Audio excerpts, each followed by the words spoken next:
नमस्कार मित्रांनो, स्वागत आहे तुमचं मी मराठी पॉडकास्टच्या एपिसोड 1 मध्ये. आजकाल तुम्ही बघत असाल केंद्र सरकारने हिंदी भाषा सक्ती करण्याचा एक कायदा आणला होता. त्यावर महाराष्ट्रामध्ये खूप सारा विरोध झालेला आहे. पण मी तर म्हणण्याची गरज काय? या महाराष्ट्र भूमीला छत्रपती शिवाजी महाराज, छत्रपती संभाजी महाराज तसेच संतांची भूमी लाभलेली आहे. तर अशी ही आपली मायभूमी मराठी आहे. तर इथे हिंदी सक्ती का? आपली मराठी भाषा एवढी लावण्यपूर्व आहे. किती वर्षांपूर्वीचा इतिहास आहे तिला. ती का आपण हे करायची आणि हिंदीला आपण आजमावायचं. तर याच विषयावर बोलण्यासाठी आपल्यासोबत आज आलेला आहे माझा मित्र. स्पेशली मी त्याला माझ्या पॉडकास्टसाठी दादरवरून बोलवलंय. तो एक कंटेंट क्रिएटर सुद्धा आहे. तर जाणून घेऊया त्याच्याकडून की त्याचं मत काय आहे मराठी भाषेवर. काय मराठी भाषा संतांची, वीरांची आणि छत्रपती शिवाजी महाराजांसारख्या वीर योद्ध्याची वीर योद्ध्याची पावनभूमी म्हणजे महाराष्ट्र. या सगळ्यांच्या परिस्पर्शाने पावन झालेली महाराष्ट्र आणि महाराष्ट्राला मराठीसारखा सहवास मिळाला आणि मराठी भाषा आणि मराठी भाषेमध्ये आपण बोलतोय, मराठी भाषेचा आपण दैनंदिन जीवनात उपयोग करतो, हे मोठं भाग्य नाही. मराठी भाषा आपण बोलतोय यासाठी मोठं भाग्य नाही. याचं कारण म्हणजे मराठी भाषेत जो ओलावा आहे, जी माया आहे, जो गोडवा आहे, तो इतर भाषेत मला तरी नाही वाटत. तर आताच 3 ऑक्टोबर 2024 रोजी आपल्या मराठी भाषेला अभिजात भाषेचा दर्जा मिळाला. म्हणजे अभिजात भाषेचा दर्जा म्हणजे काय? तर अभिजात भाषा असण्यासाठी त्या भाषेला दीड वर्ष, 1,500 वर्ष आणि 2,500 वर्ष एवढा कालावधी जुनी असावी लागते. तर आपली मराठी भाषा आता 3 ऑक्टोबर 2024 ला तिला अभिजात भाषेचा दर्जा मिळाला. म्हणजे 2 207 पूर्वीचा एक शिलालेख सापडला ब्रह्मलिपी मराठीमधला. त्याच्यामध्ये असं कळतं की मराठी भाषा किती जुनी आहे. तो आणि खूप अभिमानाची गोष्ट आहे. आणि मराठी भाषा एवढी महत्वपूर्ण आणि एवढी सुंदर, स्वच्छ असताना आपल्याला दुसऱ्या भाषेची गरज का? पण आता एवढं सगळं असल्यावर मराठी भाषेला एवढा इतिहास आहे, सर्व आहे. पण हे हिंदी, इंग्लिश, परप्रांतीय जे येतात ते वेगवेगळ्या भाषा का बोलतात आणि ह्याच्यामध्ये आपली मराठी भाषा का गायब होत चालली? त्याच्यावर तुला काय वाटतं? मराठी भाषा गायब होण्याचं कारण म्हणजे मुंबई ही देशाची आर्थिक राजधानी म्हणून म्हटलं जातं. म्हणजे मुंबईमध्ये नोकरी करण्यासाठी बाहेरच्या प्रांतातून, बाहेरच्या राज्यातून लोक येतात, त्यांची भाषा घेऊन येतात. आणि त्यामध्ये काय होतं की मराठीला गायब होण्याचं, मराठी आता कुठेतरी हरवत चालली. याच्यामागे मराठी माणसाचा हात मोठा आहे असं मी म्हणू शकतो. आता उत्तर प्रदेशमधून, मध्य प्रदेश, पंजाबमधून अनेक राज्यामधून माणसं येतात, त्यांची भाषा घेऊन येतात आणि बोलताना ते आपल्याशी त्याच भाषेत बोलतात.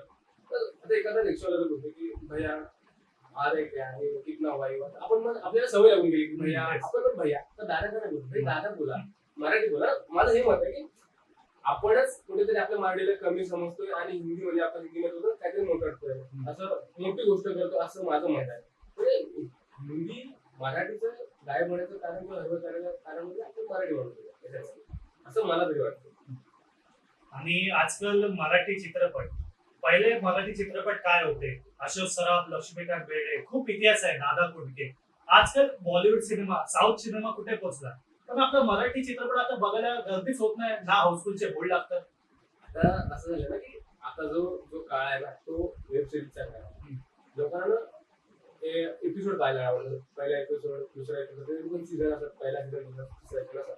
आणि साऊथचा जर विचार केला तर बॉलिवूडचा, त्याच्यामध्ये एक बदल घडत चालला. आपल्या मराठीमध्ये पहिल्यापैकी दादा कोंडके, अशोक सराफ, लक्ष्मीकांत बेर्डे यासाठी मोठे मोठे लोक होऊन गेले, महेश कोठारे असतील.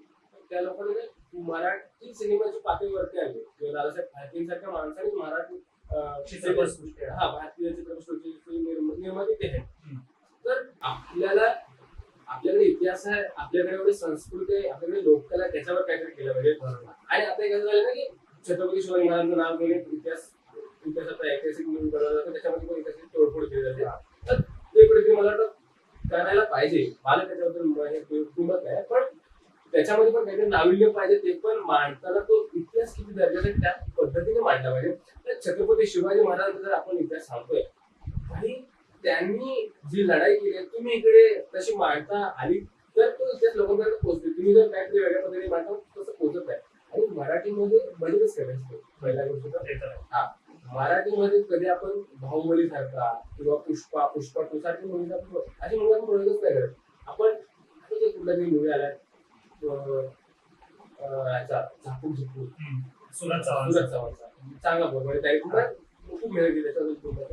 पण तो आलाय ठीक आहे, त्याचा हे होता त्याने, पण आपल्याला पुष्पा 2, पुष्पा बाहुबली यासारखे मोठे मोठे बिग बजेट सिनेमा दर्जेदार. दर्जेदार मराठीचा दर्जा कुठेतरी ना आपण सिनेमाच्या दृष्टीने खाली होत चालेल. त्यामुळं आपले जे ना प्रेक्षक वर्ग आहे ना, प्रेक्षक वर्गाची मानसिकता आहे ना, ती बदलत चालेल. म्हणजे मला असं वाटतं कुठे कुठे मराठी कलाकारांचं किंवा मला वाटतं असं थोडंसं आपण कुठेतरी कमी पडतोय. कारण प्रेक्षकांना जर आपण सिनेमा हॉलपर्यंत आणत नाही किंवा थिएटरपर्यंत आणत नाही ना, आणि आपल्यात जर तेवढी ती ताकद नाही असं मला वाटतं. कारण प्रेक्षक जर सिनेमा हॉलपर्यंत येतोय तर तो मूवी बघतो ना, तर त्याच्यात आवड निर्माण झाली पाहिजे. भाई मराठी सिनेमा काय आहे, आपल्यासाठी नट सम्राट येऊन त्याला काय लिहिलं होतं नट सम्राट पहिल्याची मूवी. त्याच्यानंतर आपण जरी कॉमेडी असेल बालवापल्ली सारखी कॉमेडी होती, पण त्याच्यामध्ये त्याच्यामध्ये काहीतरी नाविन्य होतं, अजूनपर्यंत लोक बघतात. मग तसं काहीतरी आलं तर म्हणजे मला तर वाटतं की मराठी सिनेमा थोडं दर्जेदार वगैरे मराठीला थोडं हे मिळेल.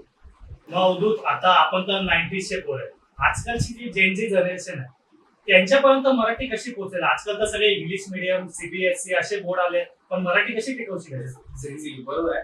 आता आपल्या पोराला ना क्रिसमस मधला तो सॅन्टा क्लॉज आवडतो बघायला, पण वासुदेव नाही आवडत यार. गायबच झालाय वासुदेव काय यार, वासुदेव म्हणजे लोकांना आपल्या ह्याच्यामध्ये पालकांचं खूप आहे. कारण मुलगा जर जेवत ना, लहान मुलगा जर जेवत नसेल ना, त्याला आपण मोबाईल काय दाखवतो, भाई तो काहीतरी इंग्लिश मूवी बघतोय, इंग्लिश वेब सिरीज बघतोय किंवा ठिकाणच्या ठिकाणी काढून तुम्ही शिवाजी महाराजांचा इतिहास दाखवा त्याला. वासुदेव काय होते, महाराष्ट्राचे लोकांना भारताची संस्कृती तुम्ही लहान मुलांपर्यंत पोहोचतात. म्हणजे आपण ज्या महाराष्ट्रात जन्माला ज्या वीर थोरांच्या पदस्पर्शाने पावन झाले म्हणून आपण जन्मलो. आपल्याला मराठी मायेचा, मराठी मातीचा आपल्याला आधार आहे आणि त्याच्या सहवासात वाटतोय. हे जोपर्यंत लहान मुलांना कळत नाही ना, तोपर्यंत मराठीचं महत्व कळणार नाही.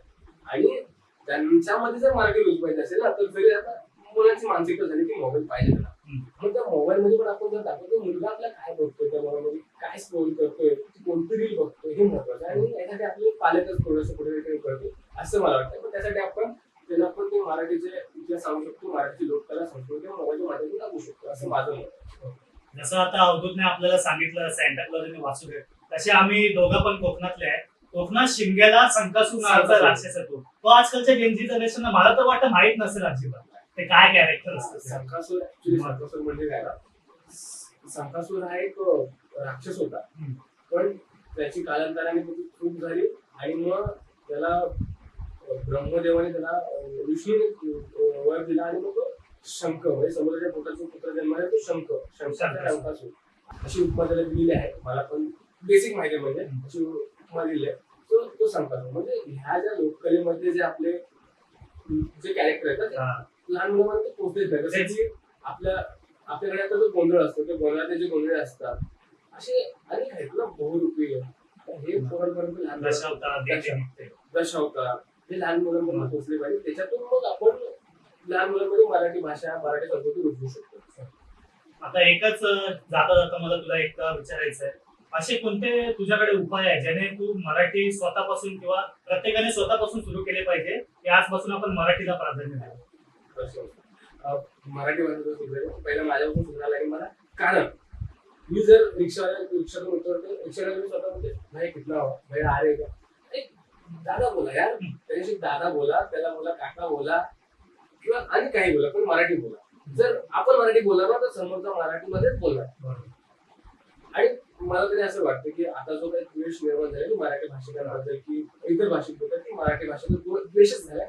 आपली संस्कृती आपण जे समजतो त्यांच्यासाठी मारू शकतो. कारण तसं तुम्ही करू नका. एखादा काल्पनिक मारेल म्हणून तुम्ही मराठी शिकावी असं मला तरी वाटतं. तुम्ही इथे राहताय, इथे लहान आपलेपणा जपण्यासाठी मराठी शिका असं मला वाटतं. सो त्यामुळे बदल हा आपल्याकडून झाला पाहिजे, आपण घडवला पाहिजे. आणि आपण जर आजूबाजूचा जर आपल्याकडे मित्र नातेवाईक जर केलं तर आपण समजून मराठी बेसिक नॉलेज असलं. कारण आपला जेव्हा महाराष्ट्राची महाराष्ट्र एकत्र संयुक्त महाराष्ट्राची लढाई जी झाली करेक्शन होतं त्याने बलिदान दिलं आणि ते बलिदान तरी लक्षात घ्या, ज्याने रक्त सांडले अनेकांचे कुटुंब त्याच्यामध्ये लढले, त्याचा तरी विचार करा आणि भाई मराठी जपा. मराठी जपली पाहिजे. कारण जोपर्यंत आपण या भूमीत वाढतो, या भूमीत मराठी अमर आणि मराठी अशीच राहिली पाहिजे असं मला वाटतं. कारण मराठी खूप सुसंस्कृत, सुशील भाषा आहे आणि गोड भाषा. गोड भाषा आहे आणि त्याचा अभिमान असायला पाहिजे की आपण मराठी भाषेत महाराष्ट्रात गेल्यानंतर आणि मराठी भाषा बोलतो. आता अवधूत आणि मी हा जो पॉडकास्ट केला तो आमचं केंद्र सरकारला एकच असं बोलणं आहे, आमचा विरोध कोणत्या भाषेला नाही. तुम्ही बोला, तुम्ही कोणत्या पण राज्यातून या, आमच्या राज्यात राहताय, नोकरी करताय, ठीक आहे, बोला भाषा. पण ज्या राज्यात तुम्ही राहताय महाराष्ट्रात, तुम्हाला किमान थोडी बोलता तरी आली पाहिजे मराठी, असं माझं म्हणणं. माझं असं म्हणतं की मराठी बोलू शकू नका पण हा. जसं की आपण आता इंडियातून आपण अदर कंट्री जातो तर तिकडे आपण हिंदीमध्ये नाही बोलू शकतो आपण इंग्रजी भाषेला बोलू आपण इंग्लिशमध्ये बोलायचं. तसं तुम्ही जर येते महाराष्ट्रात आता समजा मी त्यांना गेलो दिल्लीला गेलो किंवा आता एक रील आली होती मागे दिल्लीची तिथे मराठीचं काहीच कळत नाही त्यांना समजतच नाही त्यांना मराठी. समजूनच नाही घ्यायचं आहे समजलं तरी समजून नाही घ्यायचं कारण त्यांना इथे इंग्लिश पाहिजे. तसं आमच्या महाराष्ट्रामध्ये मराठी बोला काय प्रॉब्लेम आहे आणि काय एवढी मोठी अशी कठीण भाषा नाही की हिंदी मराठी किती सुंदर आहे म्हणजे तुला पण कळते की एवढी काय मोठी हे नाही तेव्हा तुम्ही शिकू शकता म्हणजे दैनंदिन जीवनात जेवढी मराठी बोलता तेवढी मराठी आली पाहिजे असं मला